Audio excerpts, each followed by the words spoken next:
Hello everyone, আসসালামু আলাইকুম। আশা করি আপনারা সবাই ভালো আছেন। জি আলহামদুলিল্লাহ, আমি আপনাদের দোয়ায় মহান আল্লাহ তাআলার অশেষ রহমতে অনেক অনেক ভালো আছি। আপনাদের মাঝে আরেকটি নতুন টিউটোরিয়াল নিয়ে হাজির হয়েছি। এই টিউটোরিয়ালে আমি আপনাদের দেখানোর চেষ্টা করব কিভাবে আমরা আমাদের লাইভ সার্ভারে অন ক্লিকে ওয়ার্ডপ্রেস ইনস্টল করব। অন ক্লিকে ওয়ার্ডপ্রেস ইনস্টল করার জন্য আমাদের ফার্স্টে আমাদের cpanel যেতে হবে। তো তার জন্য আমি ফার্স্টে cpanel যাব।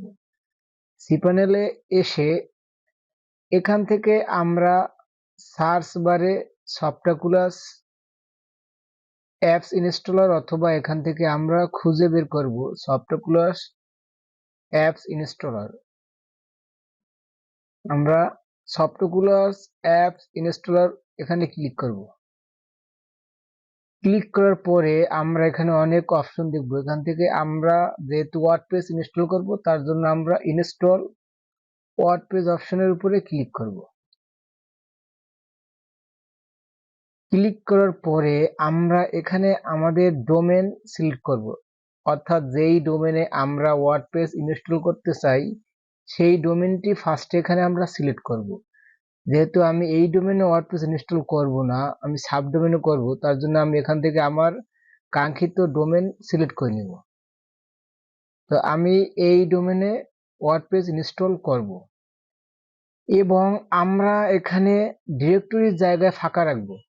কারণ আমি যদি এখানে ডিরেক্টরি ইউজ করি তাহলে আমার সাব ডোমেনের পরে স্ল্যাশ দিয়ে ডিরেক্টরির নাম লিখতে হবে। তাছাড়া শুধু সাব ডোমেন লিখে সার্চ করলে আমাদের ইউআরএল কাজ করবে না। তো তখন আমাদের এই ডিরেক্টরি স্ল্যাশ দিয়ে ডিরেক্টরি লিখতে হবে। তো আমি এটা করব না, ডিরেক্টরি কেটে দিব। তো যখন আপনারা মেইন ডোমেনে কাজ করবেন, সাবডোমেন ক্রিয়েট না করে ওয়ার্ডপ্রেস ইনস্টল করবেন আনলিমিটেড, তখন আপনারা এখানে অবশ্যই ডিরেক্টরি তৈরি করে নেবেন। যেহেতু আমি সাবডোমেনে কাজ করব তার জন্য আমি এখানে ডিরেক্টরি কেটে দিব, ডিরেক্টরি রাখবো না। তারপরে এখান থেকে আমরা ওয়ার্ডপ্রেসের লেটেস্ট ভার্সন, অর্থাৎ বর্তমান যে ভার্সন চলে সেই ভার্সন এখান থেকে সিলেক্ট করে নেব। তারপরে নিচে স্ক্রল করব, এখান থেকে আমরা সাইট সেটিং, আমরা চাইলে এখান থেকে সাইডের নাম এবং সাইট ডিসক্রিপশন লিখতে পারি, অথবা আমরা ওয়ার্ডপ্রেস ড্যাশবোর্ড থেকে এগুলো করতে পারবো। তো আমি যেহেতু ড্যাশবোর্ড থেকে চেঞ্জ করব তার জন্য এখানে যা আছে এটাই থাকবে, এখান থেকে আমি চেঞ্জ করব না। আপনারা চাইলে এখান থেকেও চেঞ্জ করতে পারেন, অথবা ওয়ার্ডপ্রেস ড্যাশবোর্ড থেকে সেটিং এ গিয়ে এখানে এগুলো চেঞ্জ করতে পারবেন। আর লেফট সাইডে আমরা অ্যাডমিন অ্যাকাউন্টে অ্যাডমিন ইউজার নেম এবং অ্যাডমিন পাসওয়ার্ড এখানে দিব। এখানে অ্যাডমিন ইউজার নেম এবং অ্যাডমিন পাসওয়ার্ড বলতে আমরা যখন ওয়ার্ডপ্রেস ড্যাশবোর্ডে লগ ইন করবো তখন আমাদের এই পাসওয়ার্ড এবং এই ইউজার নেমটা দরকার হবে। তো আমরা অবশ্যই যখন এখানে ইউজার নেম পাসওয়ার্ড ক্রিয়েট করব তখন এটা স্ক্রিনশট দিয়ে রাখবো, না হয় অন্য কোথাও লিখে রাখবো, যাতে আমরা যখন ড্যাশবোর্ডে লগ ইন করবো তখন সহজে এই পাসওয়ার্ড এবং অ্যাডমিন ইউজার নেম পেতে পারি। তো আমি এখানে ফার্স্টে অ্যাডমিন ইউজার নেম লিখব।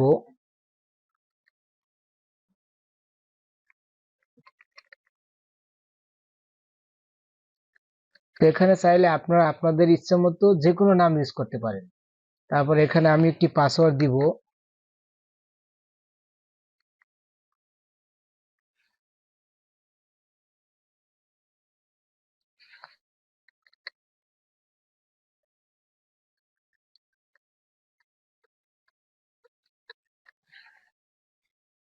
এখানে আপনারা আপনাদের পাসওয়ার্ডটা দিয়ে দিবেন।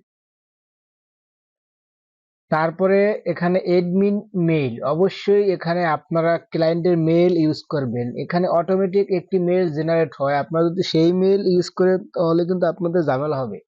যখন আমরা আমাদের সাইটে ফর্ম তৈরি করব তখন কিন্তু মেইল সাবমিট করলে এই মেইলে যাবে, কিন্তু এই মেইলের কন্ট্রোল কিন্তু আমাদের হাতে নেই। এবং এই মেইল আপনি চেঞ্জ করতে পারবেন, অর্থাৎ অ্যাডমিন মেইল চেঞ্জ করা যাবে, কিন্তু অনেক ঝামেলা হবে বা অনেক ঝামেলা করে চেঞ্জ করতে হয়। তার জন্য শুরুতেই এখানে আপনারা ক্লায়েন্টের মেইল বসানোর চেষ্টা করবেন। যদি এই মেইল রাখেন তাহলে কিন্তু এই মেইল চেঞ্জ করতে পরবর্তীতে অনেক সমস্যা হবে।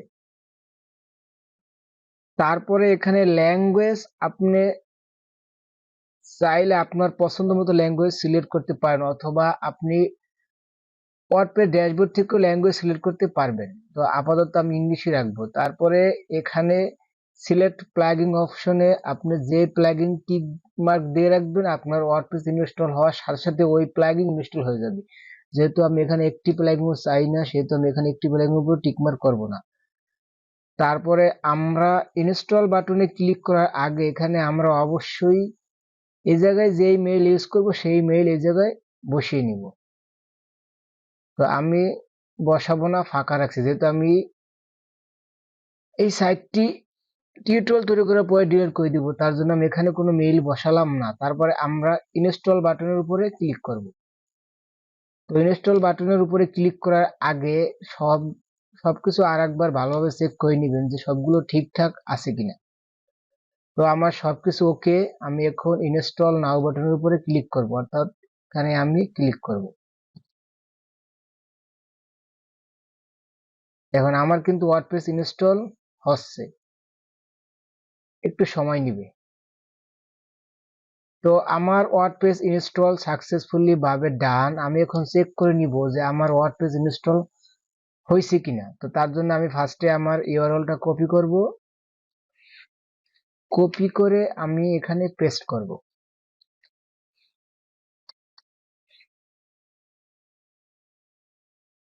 তো আমার সাইটে সাকসেসফুলি ভাবে ওয়ার্ডপ্রেস ইনস্টল হয়ে গেছে।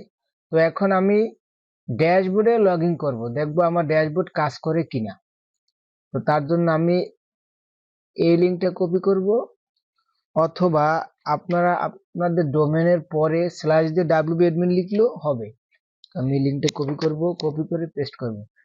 তো এখানে আমি অ্যাডমিন ইউজার যে নামটা দিছিলাম সেটা এই জায়গায় লিখব, এবং আমি যেই পাসওয়ার্ড দিছিলাম সেই পাসওয়ার্ডটা এখানে লিখব।